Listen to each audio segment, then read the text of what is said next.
Welcome back, everyone, to the front line with Joe and Joe Pasillo and Joe Rossinello. And once more, let us go into the breach. Joe, I feel very sorry for this woman.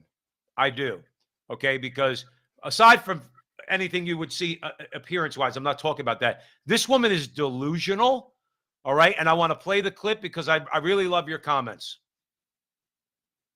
As the chair of the National Association to Advance Fat Acceptance and a co-founder of the Campaign for Size Freedom, I am so thrilled at the example that New York City is setting today. We all know, y'all know, New York is the global city.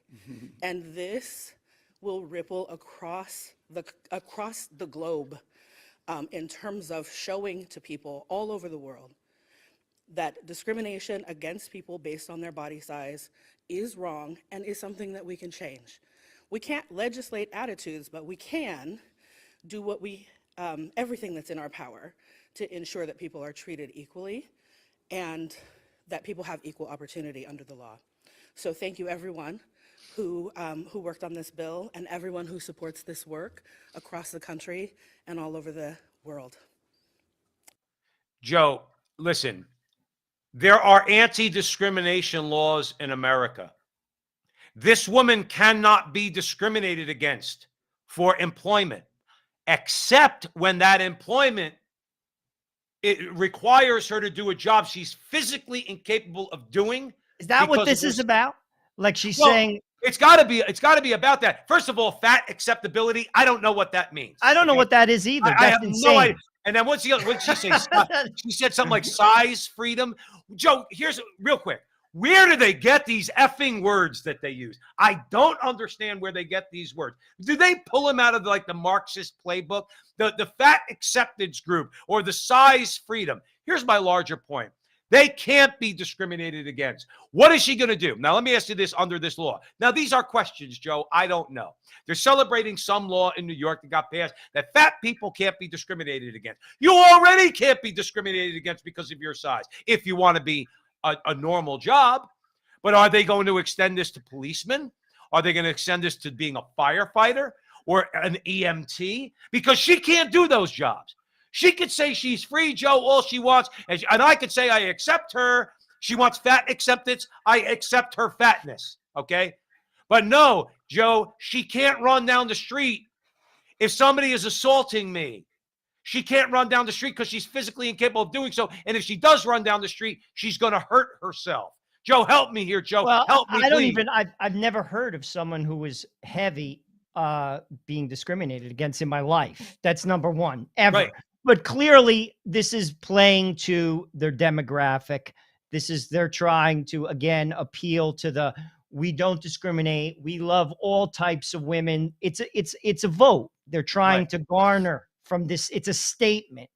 There is no such thing as being overweight and you are discriminated against. I've never in my professional career ever heard of anything like that. Right. Ever. Never. Never. In any conversation with any person I've ever met. Never. But again, it's what they're trying to garner from it. It's a statement.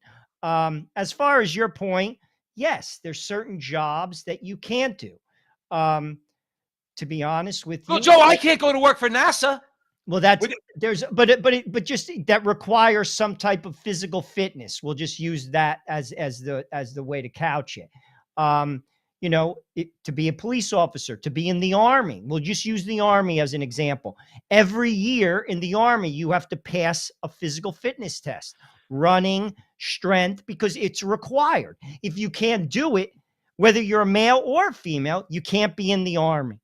So, I mean, if that's the angle they're going on, well, that's a bad precedent, and that'll hurt America in general. But as far as discrimination against anyone who's heavy, never heard of it. To be honest with you, all this is nothing more than a carrot, basically trying to make a statement to garner a vote, and it's completely a waste of time. Right. Well, and that's the thing. That's the annoying part. But that's why I say I feel sorry for her, because people like this, Joe, whether it's her, whether it's Dylan Mulvaney, all right, whether it's others out there, Leah Thomas, they don't realize just how used they're being. You know who looks at this woman as fat? Not you. not me. Now, obviously, she's overweight. I don't look at her as a fat woman. She's a woman. Hey, listen, I've been heavy my whole life. That would be like somebody come up to me and say, just looks at me as a fat person. Don't look at me any other way. Husband, father, Catholic, whatever, means nothing. He's just the fat guy. I don't look at her that way.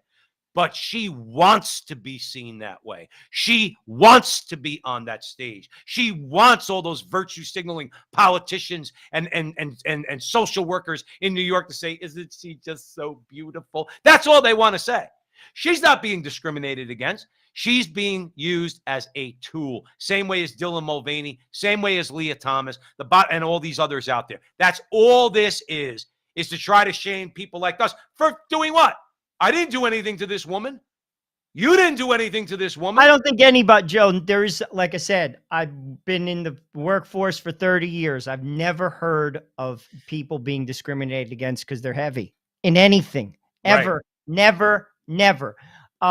It's just, like I said, it is virtue signaling, and it's what they're basically, their platform. This is completely ridiculous. Another ridiculous thing, sadly.